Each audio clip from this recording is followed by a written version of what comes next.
আসসালামু আলাইকুম প্রিয় দর্শক, আশা করছি সবাই ভালো আছেন, সুস্থ আছেন। আজকে হাজির হয়ে গেলাম নতুন এবং খুব মজার একটি রেসিপি নিয়ে।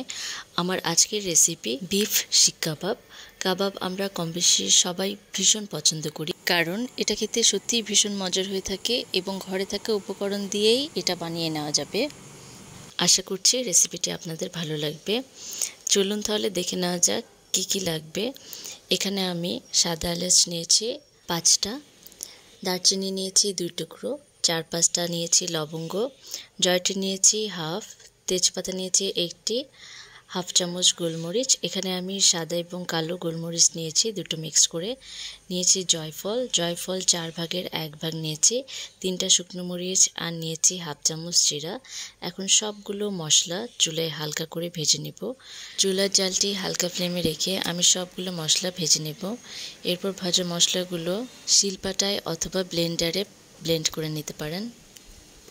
বিফ শিক কাবাবের জন্য এখানে আমি মাংস নিয়েছি প্রায় 500 গ্রামের মতো, ছোটো টুকরো করে কেটে নিয়েছি। শিক কাবাব করার জন্য মাংসগুলো সলিড মাংস হতে হবে। আমি তেল চর্বি বাদে হাড় ছাড়া মাংস নিয়েছি। কাবাবের জন্য মাংসগুলো একটু লম্বা পাতলা করে কেটে নেওয়া ভালো, তো আমি মাংসগুলো স্কোয়ার শেপে কাটার পর একটু থেতলে নিয়েছি শিলপাটায়। আপনারাও চাইলে শিলপাটায় হালকা করে থেতলে নিতে পারেন, এতে করে মাংসগুলো অনেক বেশি সফট হবে এবং খেতেও ভালো লাগবে। এখন আমি মাংসগুলো ম্যারিনেট করে নিচ্ছি। দিয়ে দিলাম 1 টেবিল চামচ পেঁয়াজ বাটা, 1 টেবিল চামচ রসুন বাটা, 1 টেবিল চামচ আদা বাটা, আর যেই ভাজা মশলাটা গুঁড়ো করে রেখেছিলাম সেই ভাজা মশলাটা দিয়ে দিচ্ছি।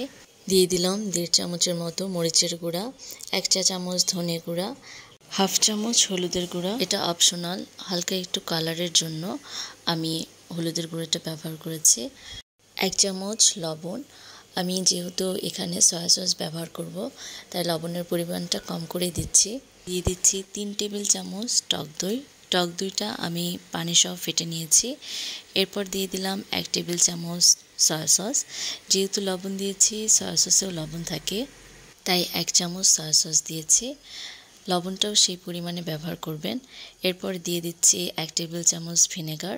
দিয়ে দিলাম রান্নার রেগুলার তেল 3 টেবিল চামচ। এরপর দিলাম হাফ চামচ তান্দুরি মশলা গুঁড়া, আর সবশেষে দিয়ে দিলাম 1 টুকরো লেবুর রস। এখন এই মশলাগুলো খুব ভালোভাবে মাংসের সাথে মাখিয়ে নেব, যেন সবগুলো মশলা মাংসের সাথে মিশে যায়। এরপর এটা ম্যারিনেট করে রেখে দিব 2 থেকে 2.5 ঘন্টার মতো। আমি ভালোভাবে মাংসগুলো ধীরে ধীরে মাখিয়ে নিয়েছি। এখন প্লাস্টিক র্যাপার দিয়ে র্যাপ করে নর্মাল ফ্রিজে রেখে দিব 2.5 ঘন্টা। আপনারা চাইলে রুম টেম্পারেচারে রেখে দিতে পারেন, কোনো সমস্যা হবে না। তবে চেষ্টা করবেন কমপক্ষে 2 ঘন্টা মাংসগুলো ম্যারিনেট করে রাখতে, তাহলে মশলাগুলো মাংসের মধ্যে সুন্দর মতন মিশে যাবে এবং মাংসগুলো অনেক বেশি সফট হবে, আর কাবাবটা খেতেও অনেক বেশি মজা লাগবে। কাবাবগুলো গেঁথে নেওয়ার জন্য এখানে আমি কয়েকটা স্টিক নিয়ে নিয়েছি। এটা 30 মিনিট মতো নর্মাল পানিতে ভিজিয়ে রাখবো, যেন কাবাবগুলো ভাজার সময় স্টিকগুলো পুড়ে না যায়।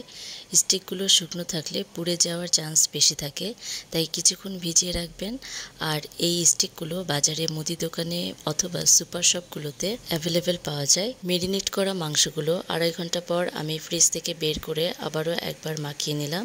এখানে আমি একটা স্টিক নিয়ে নিয়েছি, একটা পাশ কাঠিতে গাঁথার পরে মাংসটা একটু ঘুরিয়ে নিয়ে আবার গেঁথে দিলাম। এভাবে প্রত্যেকটা মাংসের টুকরো আমি কাঠিতে এভাবে গেঁথে নিব। চেষ্টা করবেন মাংসগুলো স্টিকে গাঁথার সময় একটু চেপে চেপে দেওয়ার, যেন ফাঁকা না থাকে। আমার একটা স্টিক গেঁথে নেওয়া হয়ে গেছে। এইভাবে সেম প্রসেস ফলো করে আমি বাকি মাংসের টুকরোগুলো স্টিকে গেঁথে নিচ্ছি। আর এই কাবাবটা খেতে কিন্তু সত্যিই ভীষণ মজার হয়ে থাকে। ঘরে থাকা মশলা দিয়েই কোনো প্রকার ঝামেলা ছাড়াই বাসায় গ্যাসের চুলায় এটি বানিয়ে নেওয়া যায়। তো আপনারাও এভাবে গ্যাসের চুলায় বাসায় ঝামেলা বাদে বানিয়ে নিতে পারেন।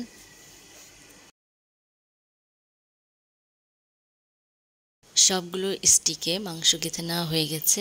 এটা এখন ফ্রাই করার জন্য একদম রেডি। কাবাবগুলো ফ্রাই করার জন্য আমি চুলায় একটি প্যান বসিয়ে দিচ্ছি। দিয়ে দিলাম রান্নার রেগুলার তেল।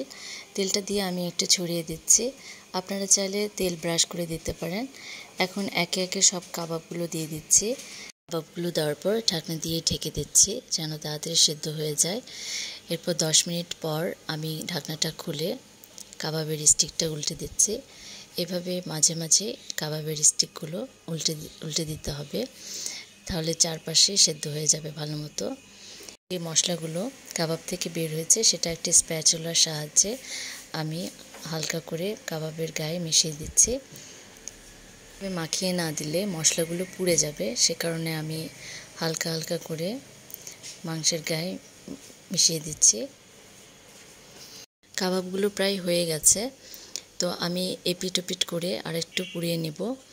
যেহেতু দোকানগুলোতে শিক কাবাবগুলো চুলায় আগুনের মধ্যে পোড়ানো হয়, সে কারণে দুই পাশে আরেকটু পোড়া পোড়া করে নেব। কাবাবটা স্মোকি ফ্লেভার ছাড়া কিন্তু আসলে ভালো লাগে না। কয়লার ফ্লেভার না দেন তাহলে কিন্তু আপনার কাবাবের যে আসল টেস্ট সেটা কিন্তু পাওয়া যায় না। কয়লা দিয়ে স্মোকি ফ্লেভার তৈরির জন্য এক টুকরো কয়লা আগুনে গরম করে নিয়ে একটা ফয়েল পেপার অথবা স্টিলের বাটিতে দিয়ে এর মধ্যে তেল অথবা ঘি দিয়ে ঢাকনা দিয়ে দিতে হবে। ঢাকনায় ছিদ্র থাকলে বন্ধ করে দিতে হবে যেন ধোঁয়াটা বের হয়ে যেতে না পারে। এই অবস্থায় 1 মিনিটের মতন রেখে দিলেই ধোঁয়াটা কাবাবের সাথে সুন্দর মতন সেট হয়ে যাবে। কাবাবের যে ফ্লেভার সেটা এই কয়লার স্মোকি ফ্লেভার থেকেই পাওয়া যায়। যেহেতু দোকানে কাবাবটা পোড়ানো হয় কয়লার উপরেই, তো সে কারণে এই কাবাবের এই স্মোকি ফ্লেভার থেকেই সুন্দর দোকানের মতন পারফেক্ট একটা টেস্ট পাওয়া যাবে। বিফ শিক কাবাবটি পুরোপুরি কমপ্লিট। এটা এখন আমি পরোটার সাথে সার্ভ করব। সাথে টক দই এবং পুদিনা পাতা ব্লেন্ড করে একটা চাটনি তৈরি করে নিয়েছি। এই চাটনিটি দিয়ে কাবাবটি খেতে অসম্ভব ভালো লাগে। সাথে আমি কিছু সালাদও নিয়ে নিয়েছি। ঘরে থাকা মশলা দিয়ে খুব সহজেই এটা বাসায় বানিয়ে নিতে পারবেন। এটা কিন্তু বানাতে বেশি সময় লাগেনি, আমার 30 মিনিটের মতন লেগেছে সব কিছু মিলে। আশা করছি আজকের রেসিপিটি আপনাদের ভালো লাগবে। দেখুন এটা কতটা সফট হয়েছে, হাত দেওয়ার সাথে সাথে ভেঙে আসছে। কাবাবটি সফট হলেই খেতে সুবিধা হয়, তো আমি আপনাদের একটু দেখিয়ে দিই। দেখুন কতটা সফট হয়েছে, ট্রাই করে দেখতে পারেন। পরিবারের সকলেই অনেক পছন্দ করবে। আমার রেসিপিটি যদি ভালো লাগে তাহলে অবশ্যই একটা লাইক করবেন, ফ্রেন্ডস এবং ফ্যামিলির সাথে বেশি বেশি শেয়ার করবেন। আর আপনাদের কোনো মতামত থাকলে কমেন্টের মাধ্যমে জানাতে পারেন। যারা এখনও আমার চ্যানেলটি সাবস্ক্রাইব করেনি তারা চ্যানেলটি সাবস্ক্রাইব করে পাশে থাকবেন। আজকে এই পর্যন্তই। সবাই ভালো থাকবেন, সুস্থ থাকবেন। আল্লাহ হাফেজ।